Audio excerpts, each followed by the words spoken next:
খুন হওয়ার 24 ঘন্টার মধ্যেই খুনের কিনারা করল দেগঙ্গা থানার পুলিশ। উত্তর 24 পরগনা জেলার দেগঙ্গার শেখপুর এলাকা থেকে বছর 45-এর শরীফুল ইসলাম নামে এক ব্যক্তির মৃতদেহ উদ্ধার হয় স্থানীয় ধানক্ষেত থেকে।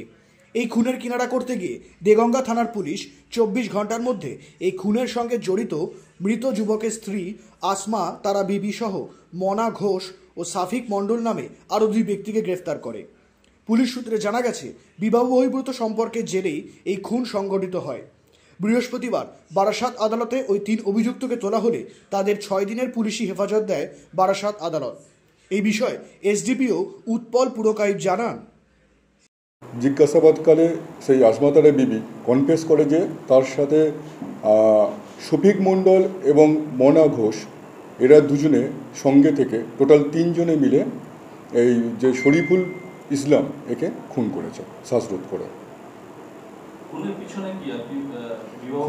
খুনের পিছনে যেটা দেখা যাচ্ছে, এই অ্যাকচুয়ালি এই মহিলার সাথে এই যে 3 জন ব্যক্তি আছে, মানে শফিক মণ্ডল, মনা ঘোষ এবং শরীফুল যে মারা গেছে, 3 জনেরই একটা সম্পর্ক ছিল।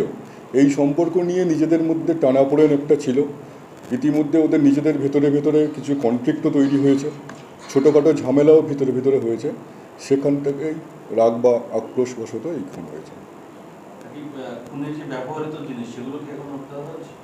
খুনে অ্যাকচুয়ালি শ্বাসরোধ করে খুন করা হয়েছে, সেরকম কিছু বাইরের কিছু ওয়েপন ব্যবহার করা হয়নি। তো বাকি যেগুলো আছে আমাদের ইনভেস্টিগেশন চলছে। আমরা এখনো সেটা করিনি, কিন্তু হয়ে যাবে। ইনফরমেশন আমাদের কাছে আছে। কোন ট্র্যাক থেকে আপনারা কি যে মহিলার সঙ্গে যুক্ত, এটা ওদের স্টেটমেন্ট কনফেস করেছে, ওরা স্বীকার করেছে। এয়ার ইনফ্রাস্ট্রাকচারের উদ্যোগে অহনা অ্যাপার্টমেন্ট বারাসাতের হৃদয়পুরে নৃপেন ঘোষ সরণিতে তৈরি হচ্ছে নতুন আবাসন প্রকল্প। থাকছে একগুচ্ছ বিশেষ সুবিধা, লিফট থেকে শুরু করে ডিপ টিউবওয়েল, এছাড়াও থাকছে সাউন্ড প্রুফ জেনারেটর এবং কার পার্কিং এর সুবিধাও। এখানে 2 এবং 3 BHK ফ্ল্যাট রয়েছে। এছাড়াও থাকছে আরও একগুচ্ছ বিশেষ সুবিধা। বিস্তারিত জানতে ফোন করুন স্ক্রিনে দেওয়া ফোন নম্বরে। সাধ্যের মধ্যে স্বাদ পূরণ।